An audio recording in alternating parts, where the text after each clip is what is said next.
my hope for all of you listening is that you will learn from my mistakes, right? So that you're not duplicating a 7-year painful journey where your staff and your family members are walking out on you, where you're losing what were probably very good team members because of your lack of communication, your lack of process, your lack of recalibration. So I'm trying to share this with you so that you learn from it and you grow. And what I want to get to at the end is what the future looks like for the DO and for the organization, and what I've learned from my journey that you can learn from to take your journey and compress time, take your results and magnify their impact, and reach success faster. So 3, 2, 1. My whole purpose for this call is to give business owners like yourself, like myself, insight into the success, the failures, the day-to-day struggles, and the real-life examples of how I've won and lost over the last 12 years of growing my own businesses. It's my hope that you'll engage and ask real questions of myself and my team so that you can avoid the pitfalls, the roadblocks, and the struggles that I've overcome.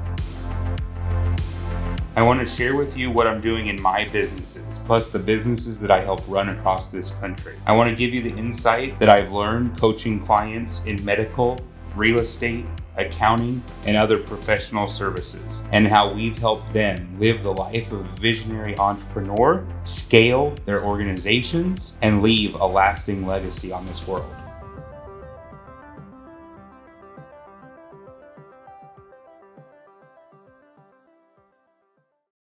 Just finished a group phone call with all of our clients. We had 19 people, I think, on the call. Some of their directors were their managers. Everybody wanted to know the answer to this question, and Jared's been stirring this pot up since Monday, I think, been posting it on his social media. If you don't follow Jared Brader on his Instagram, you're missing a ton of content. So. Well, I mean, to be fair, I think this issu's been stirred up since the day you quit on me that November a few years back. Oh, we're going to go all the way back to that? We're going to go This all the will way be good. back. All right. I'll have to call my therapist after this phone call. So, I mean, if we go all the way back, Morgan, just to give people context, you were an everyday team member in the organization. You had a manager at the time, is what we called them. Can you just give me a little bit of context on the management, the breakdown, everybody walking out on me right before Christmas? Yeah, I mean, including there was my brother. Yeah, including his brother. Who started a competing hearing clinic here in town. There were a ton of issues, and if I look back at the biggest issues, because there were a ton of them, the biggest issues that existed back then. One of them was definitely communication. So he did have 2 managers at the time. He actually had 2 different managers, and I'm not really sure how the job was split there. You're probably not sure how the job was split there back then. But it was definitely communication. When I say communication, it was a communication from Jared to those managers, and then what those managers would say to the day-to-day employees. And at that time, for at least the first year and a half, I was a front office, we call them patient experience coordinators, front desk person into a phones person into a provider, started the route of getting licensed so I could be a provider in the office, and decided that wasn't for me. And then it was off to the races from there of being mentored into a manager. So, I think for everybody listening, you bring up an amazing point, which, everybody should write this down. Disorganization creates chaos, right? And chaos creates confusion, and your business breaks down. So what Morgan's referring to, right, is as a young business owner many years ago in a small and fast-growing business, I had these people that I just started promoting to managers. You're in charge of this, you're in charge of this is your title, I hope you enjoy the title.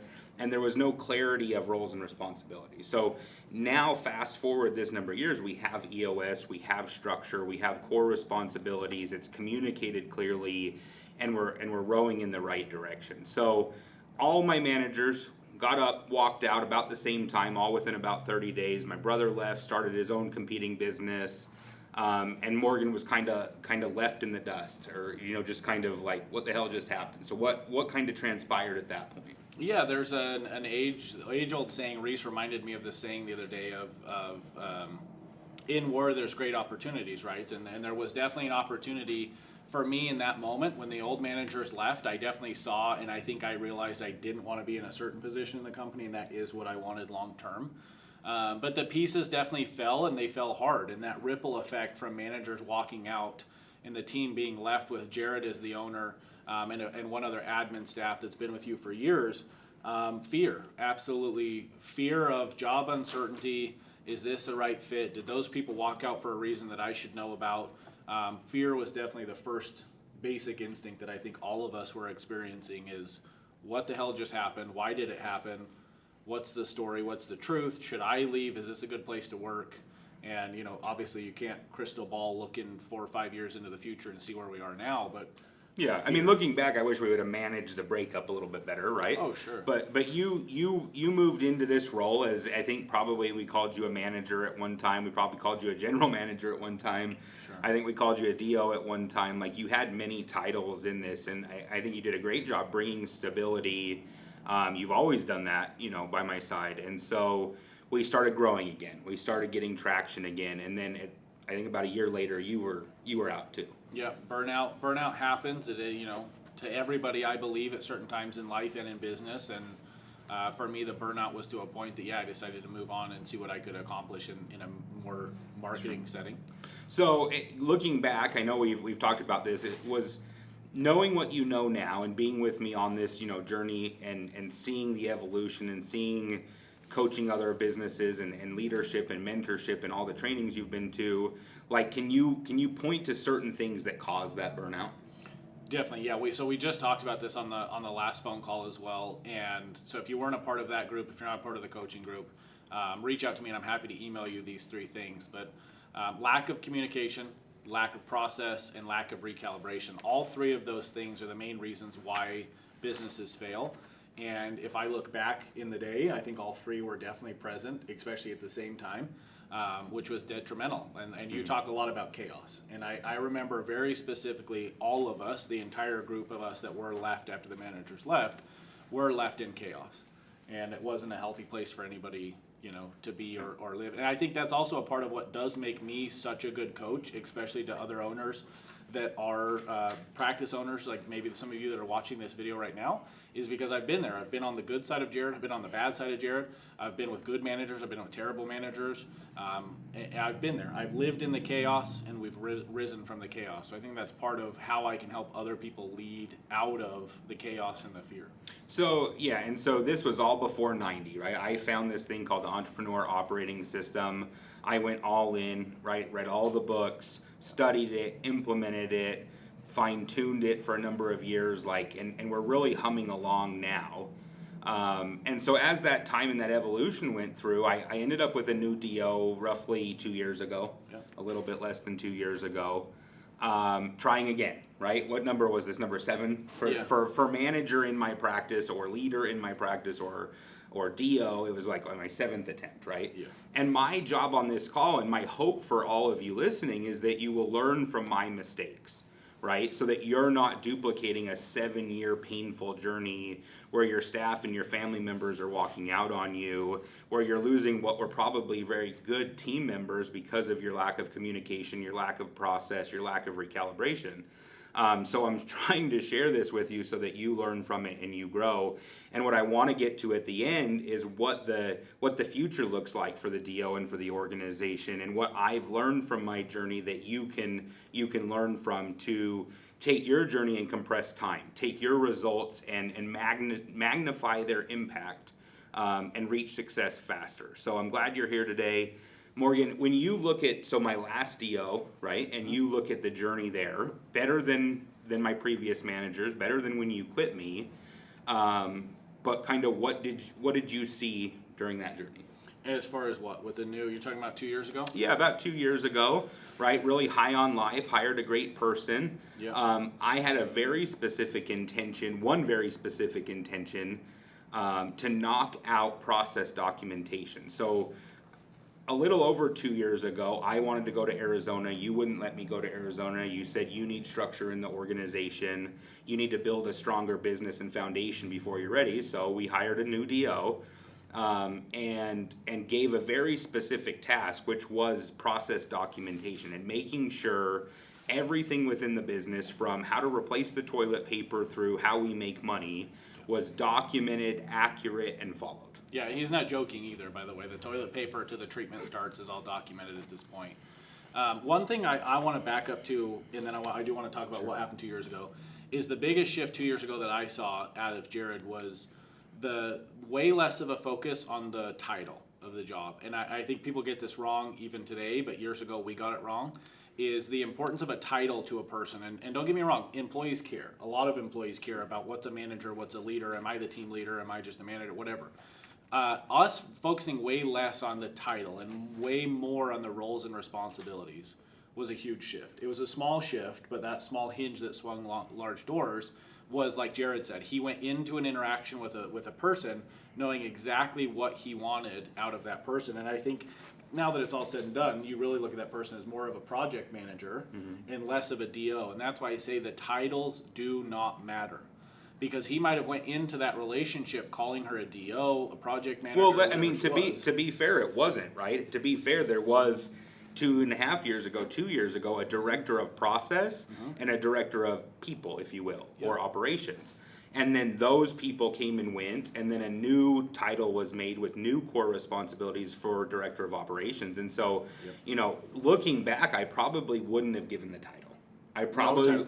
But you would agree that 2.5 years ago, she did, as the director of project management or whatever, she did an amazing job. Oh, that job, 100%. which right? was the original, those roles and responsibilities, the original agreement, she did exceptional at. Yep. So the original agreement, which the singular most important part of the role at that time, whatever we called it, was to develop and document everything in the practice, from how to replace the toilet paper through inventory systems on to how we make money. And I wouldn't change it. It was amazing, and it was well worth 18 months to 2 years of salary, time, effort, and everything else. And that's why I say 2.5 years ago, going into this project management relationship, you could have called that job anything you want. Employee X, Y, Z, project manager.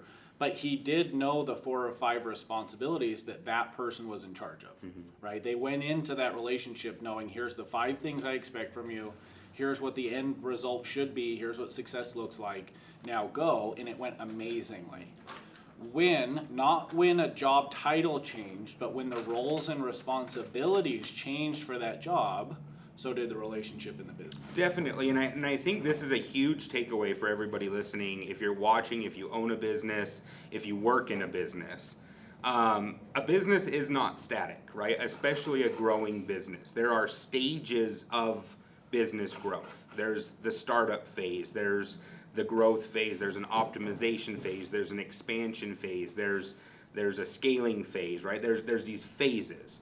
And I think it's intellectually dishonest to think that the roles and responsibilities and the positions within the organization will stay the same forever. Yeah, I couldn't agree Right? more. So we had a great team member, the roles and responsibilities changed because everything was documented. Yeah. That was no longer a full-time project, a full-time job. It was done. Now it just needs maintenance, right? And I look at it like landscaping in your yard. When you build a house, you have a landscaper come and deploy your landscaping. But then you switch from the landscaper who built it into a yard maintenance company. Yeah. Right? And so that was the impetus of where things started to shift. Yeah. And I go back to clarity, right? Lack of chaos, clarity, expectations, realistic expectations. And that, for this certain individual, I think that's what was overlooked. And we know where that error went wrong. But anytime anything changes in your business, even if you don't be the one to initiate change, you're not the owner who's making change. Or we know a lot of owners that change things just on a whim, like week to week. They'll just decide they're not doing hearing devices anymore. They're going to start selling smoothies. And there are those type of owners out there. But even if that's not you, right? Look at COVID. Yeah. COVID forced everybody, most everybody, to at least change the strategy in their business. Sure. And how they do what they do. Well, and I would tell you, if you feel like you're that person, that owner, that visionary, I was too. I was very unhealthy. I feel like I'm on a journey to get better, still improving. Go back and watch our other video on unhealthy owners and see, am I following those characteristics? Am I causing chaos in my practice? Or is this growth pains, right? And the clearer you can be and the faster that you can get to the truth of each role and responsibility, the less chaos there will be and the better your team will hit expectations and hit growth goals. Yeah. So when the job changed, when that role became no longer project management, it became the director of operations. Sure. Are you okay if I read what Sure, the roles yeah, were go there? ahead. So the roles of that position were to lead, manage, and hold accountable on the accountability chart for anybody that was underneath the operations role. Lead, manage, and hold accountable. Onboarding, training, and recalibration. Those are 3 totally different things. Edit and maintain the process because it had already been built, the landscaping story, and backup coverage as a PEC. Yeah. Those were the Seems four simple. I bullet don't points. understand the problem. Right. So if you could go back, crystal ball, perfect world, where do you think on this line, what did she do really, really well, and what did you either not communicate enough of or not recalibrate enough of? Which one of these things? Yeah. So editing and maintaining processes was a slam dunk, right? She had built the processes, she knew them, she knew where they were stored, she could rename them, she could edit them. That was an easy, probably the number one love of hers, right? But it was also the least time consuming thing is editing a process. How often do you actually edit something once it's built? Yeah. And then the second one was the coverage of the front, the backup patient experience coordinator, right? Because there's always somebody that's going to be out sick or somebody that has a question, right? And so that probably took up the most amount of time and was probably the least engaging part for her. Yeah. Right? I agree. As far as the other 2, leading and managing and accountability, you know, that one's very, very hard if you're not a born leader or if you're a manager, right? Those are, and I think that's a fundamental thing to realize is the difference between a leadership and management. Yeah. And I'll let you talk about that a little bit. And I know you have this leadership boot camp coming up. Yeah. So, like, give us the short story and then tell us why we need to be at leadership boot camp. Yeah, so I mean, short story, like Jared hit the nail already. Management versus leadership. You can manage process, right? You can manage things. The machine might be out of order. Your audiometer might be miscalibrated.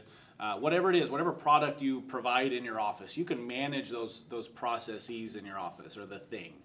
But you lead people, and that is the key. The line that's in the sand right there is the leadership of people. And what you're really talking about is the influence. John Maxwell talks about leadership as influence. You have got to have influence over the people in order for them to follow you, and that is what makes a great leader. Yeah. So I think that to me is the trigger point because I tried to force this manager of process, this person who wrote process, into a leadership role. Right, and I think that would never fit. It's like the round peg into a square hole. Like it was just never going to happen. Yeah. Right. And so when I look back, and you've heard me tell the story before, this was another failure of Jared of not crystal clear expectations, roles, and responsibilities, and then trying to force a good person into a role that they just didn't have the skills, knowledge, or passion and purpose for. Yeah, I agree, and that's, you know, Jared and I like to keep life simple, right? So the most simplest way I can sum it up is when this promotion, if you all, can we consider it a promotion? Sure. When this promotion happened, it was based on feelings and not facts. There wasn't a reason to promote this person into this position based on past behaviors. What I mean by that is this particular person had never led or managed or held anybody accountable before. It wasn't a part of the job back then. It wasn't even in the job description. It was right process, right?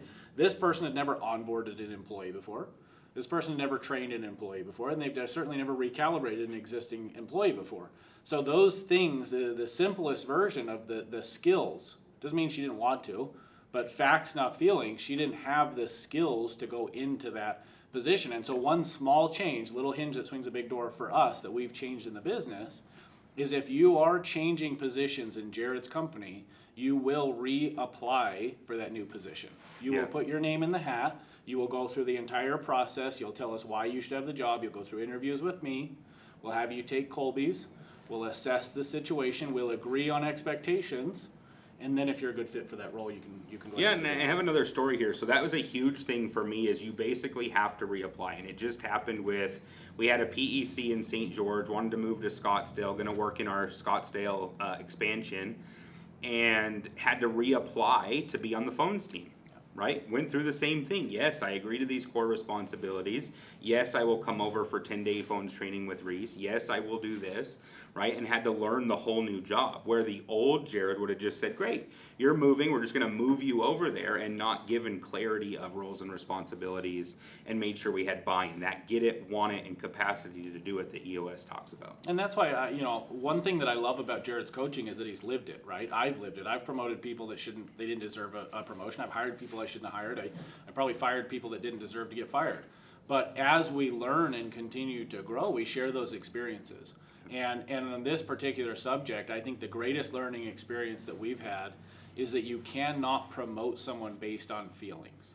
They've got to prove it, they've got to want it, and then they've got to apply for it. If I look at my relationship with Jared and I rewind the clock, I remember going to Jared and saying, is there an opportunity for me to be a manager there?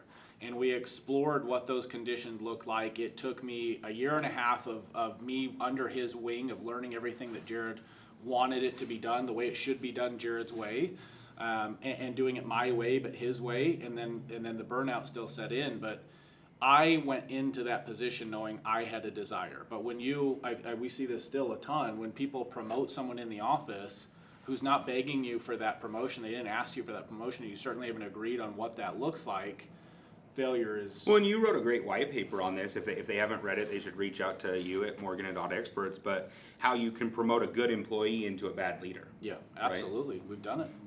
We've done it a ton of times. And just remember, my final note on this before I move on is you have to remember that leadership is not a promotion.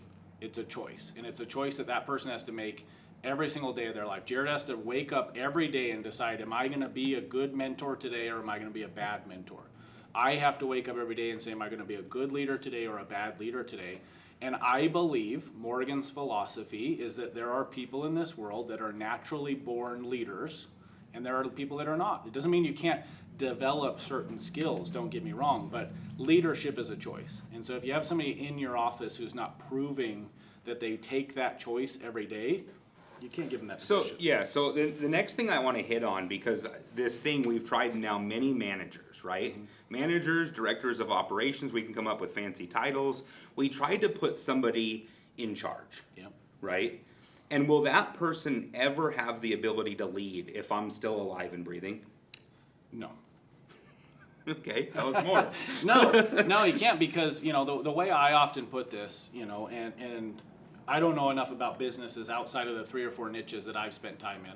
Jared's had way more experience, so I'd love your 2 cents here. But in the niches that I've been in, for the business owners that I've worked with, the easiest way I can sum it up is for anybody that's had a child. When you had your first child and that baby was 3 months, 6 months old, would you leave that child with anyone? Right? I love my mother and father to death. They're probably the people that I trust outside of my wife the most in this life. And when I leave my child with my own parents, I still have a shadow of doubt of, did the baby eat? Did the baby sleep? Is the baby okay? I got to check on him. I got to check on him. I got to check on him. And the same is true for business. Anybody that's a business owner, I think you guys look at your business in this same philosophy that business needs to be nurtured and cared for and attended to and looked after all the time. And who are you going to trust outside of yourself with your business? And for Jared, at least, and the business owners I know, it's nobody. Yeah. So, now you've self-appointed this position that the skills might not have been there, or that there wasn't core responsibilities for. And then I said, now you're also in charge of leading the people, managing the people, and holding the people accountable. Yeah. But you don't have the same 12 years of experience that I do. You don't have the same passion and purpose that I do. You don't have the desire. You don't have the same necessarily commitment level, because it's not your blood, sweat, and tears, right? So how much did this unhealthy owner set that person up for failure is 100%. 100%. Right? 100%. But now looking back, and I want to share with everybody, right, the next DO, because I think that's why people joined, was Jared's clickbait out there in the social media world, is, so what are you going to do different this time? What are you going to do moving forward? Right? Yep. And this time around, the biggest nugget is, we're not going to try and remove Jared's energy, passion, and purpose and vision from the team. Yeah. We're going to leave Jared's passion and purpose and vision and put him to his highest power in the organization. but then assign different roles and responsibilities to team members that need it to help the company achieve its vision. Yes. So, for the people out there trying to replicate this or have made similar mistakes, what Jared's talking about is you can't allow yourself to completely leave your child alone, unattended, uncared for. Your business does need you. So any director or manager who's trying to force you out of the office when you don't want to be is like step one problem. And that's been done for the last 3 or 4 directors now, have tried to box Jared out and say, I got this, instead of allowing him to be a mentor. And I think one of the biggest nuggets you can take home is, if you are looking for people to be your leaders, if you're looking for directors, you're looking for managers, whatever title you want to call it, you have to look at yourself and they have to look at you as more of a mentor than a boss. I love that. And I know because I helped you this week, or kind of was your sounding board for the upcoming leadership summit, right? Yeah. So you're having this 2-day leadership summit. Yep. My team leaders are going to be there, right? Good. You didn't know that? No, I didn't yeah, know so that. That's good. my team leaders Did I are going to charge be your there. credit card? I don't think Okay, so, but I'll you swipe should go ahead and do that. If you want, you need to have your team. If you're a small business owner, if you're an audiology practice, real estate agent, you need to have your team leaders. And if the first thought that comes to your head is, I don't know who my team leaders are, you need to get on the phone with Morgan, right? I love that. You need to have your team leaders there. You don't necessarily need to be there, and you probably don't want me and the other owners there, No, but you no need thanks. your team leaders there. Leadership Summit, August 11th and 12th, August 11th and 11th and 12th in St. George, Utah. So at this leadership summit, you were telling me the other day about how do I be a better mentor, right? And do I spend my time with everybody on the team, or where do I spend my time as a leader? I don't want to leave my business, Yeah. right? And I'm not going to just arbitrarily promote somebody new. So where do I spend my time, my influence? Where do I elevate myself to? Yeah. The simplest answer, and there's a lot of conflicting arguments here, and some people are going to love this and some people are going to hate it, but it's a philosophy that's true for me in my life, at least for the last 5 or 6 years, 5 years we've been together now, is your business is made up of 3 different groups of people. And the short answer is you should spend time with your winners.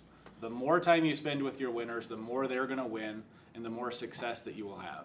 The 3 groups of people that you have in your office are followers. I want you to write this down. Followers, watchers, and drainers, from top to bottom. Followers, watchers, drainers.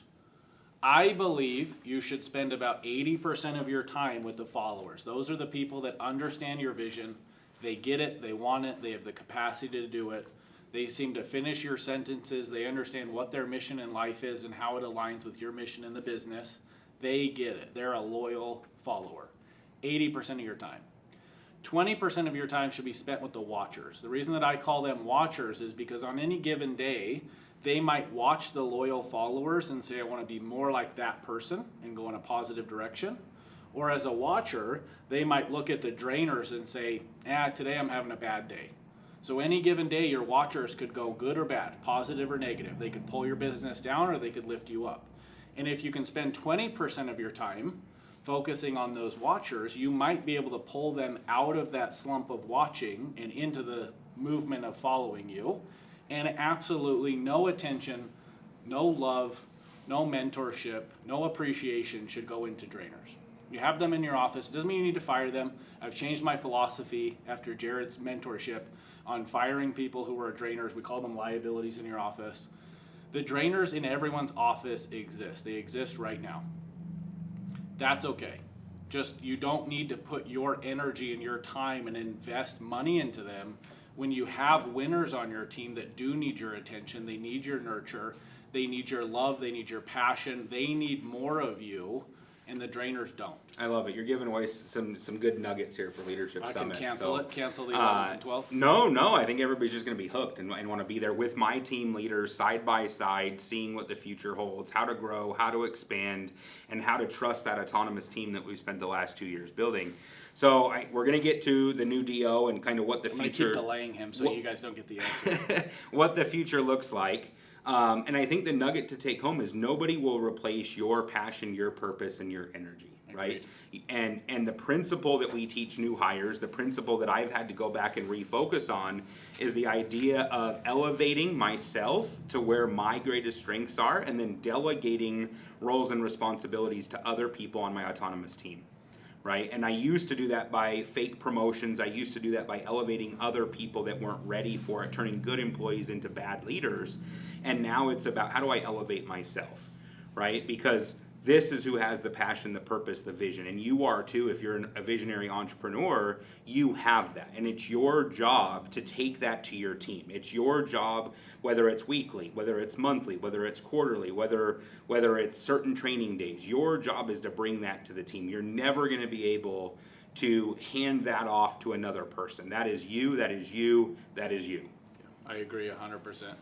100%. Now, delegating stuff, right? So I need everybody on the call, chat in what you think a DO does or what your DO should be doing under your vision of the role, whether it's general manager, ops manager, DO, whatever you call them.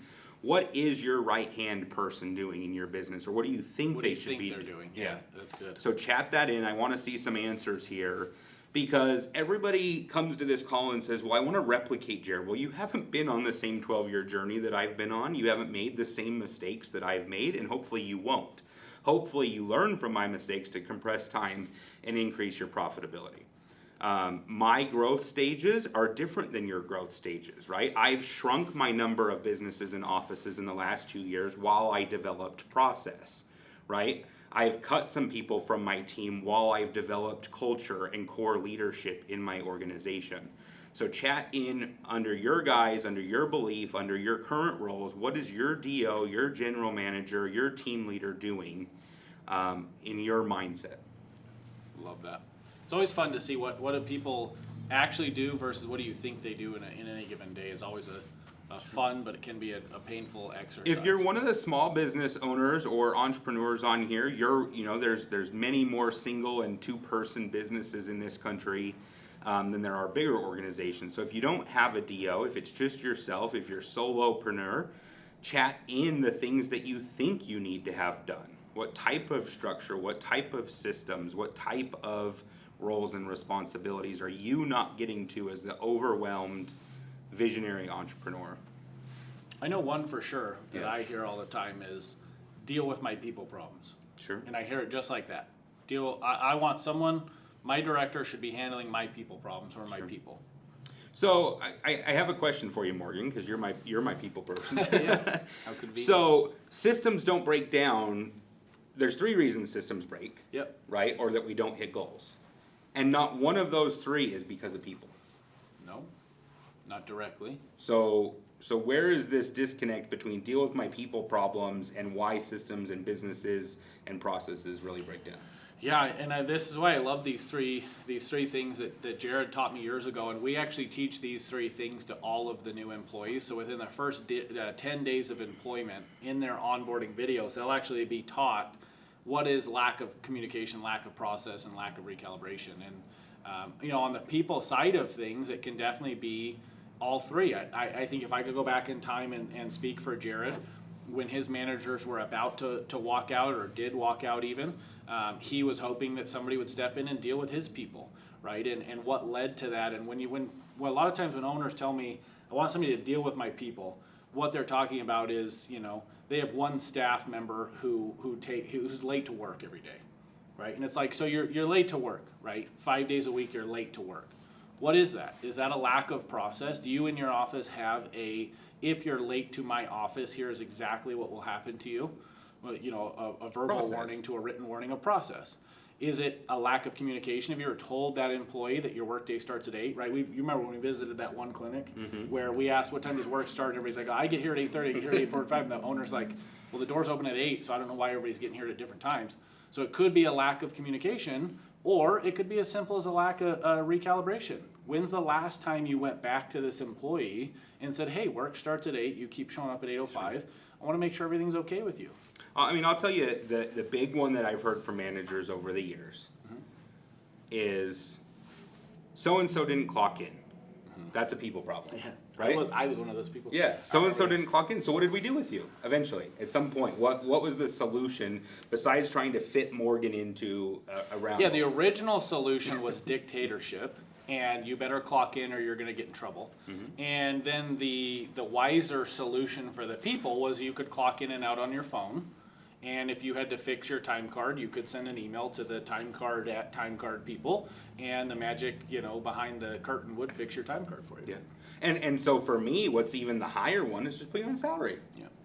Am I really worried? Like, is clocking in and out the end all be all? Is that the most important part of your job or my job or a DO's job or a general manager's job, is this clocking in and clocking out? Oh, sure. But it is a people problem. It is something that frustrates those organized, structured, follow the rule, literal Yeah, managers. that was a and trick the- question, because I don't remember what it's like to get paid hourly. But that was the end all be all, rip the Band-Aid Sure. off, let's put people on salary. But you see the two different approaches of, I'm gonna fill my day, because as you have a growing organization, Yeah. that you're bound to have somebody want time off, paid time off. Of course. You're bound to have somebody out sick. You're bound to have somebody not clock in, right? All of those things are gonna happen, and they're gonna happen tenfold more as you grow.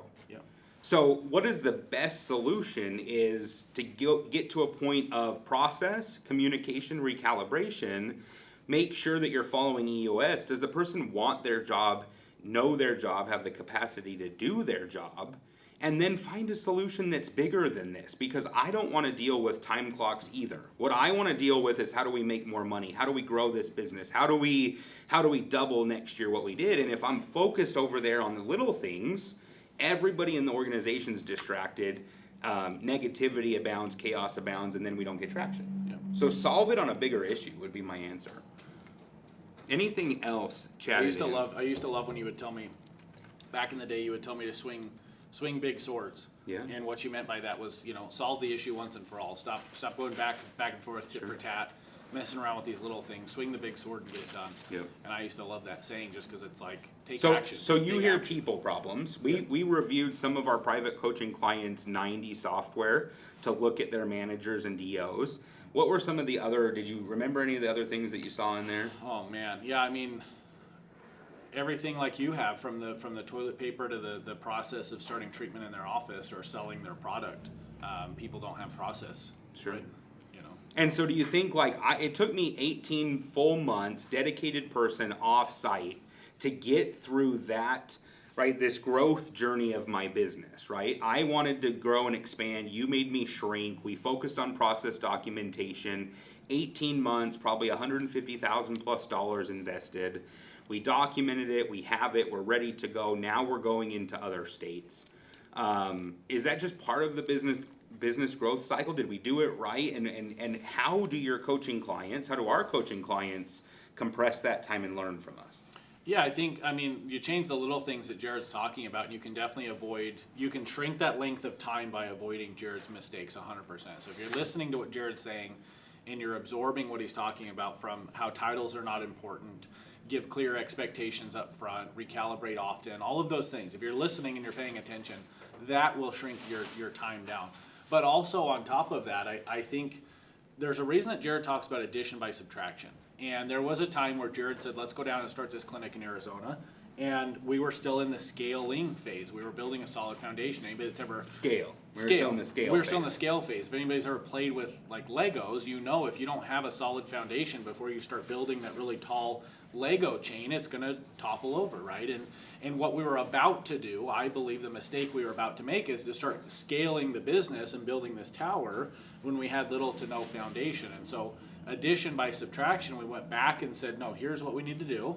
We need to process, we need to hire the right people, develop a culture, and now we're off to the races. Yeah, and so just quickly, and then we'll get to the deal.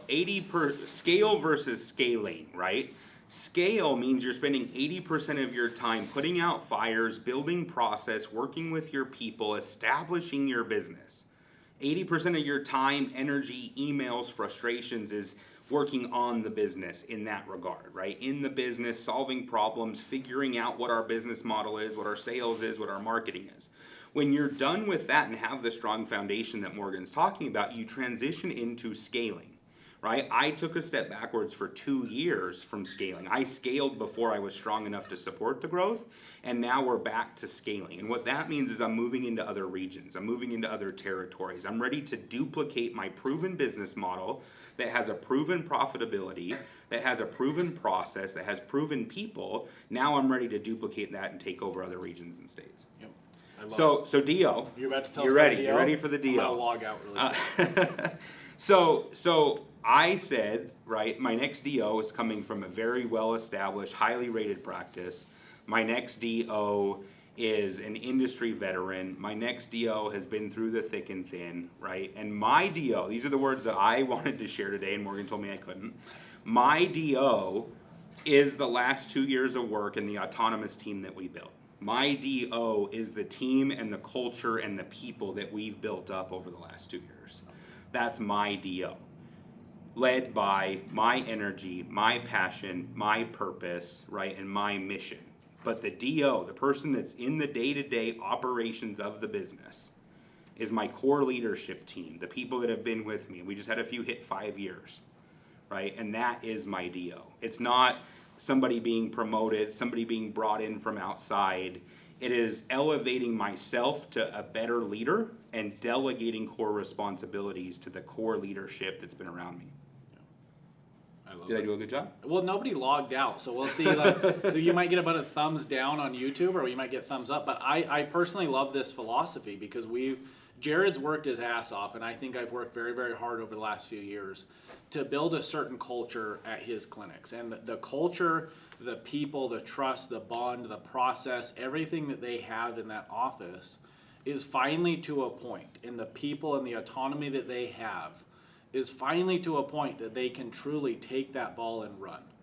There is nothing that I can think of short of a disaster on the planet Earth that could force those people to fail. So I think you have to remember people work for 3 reasons: mastery, autonomy, and purpose, right?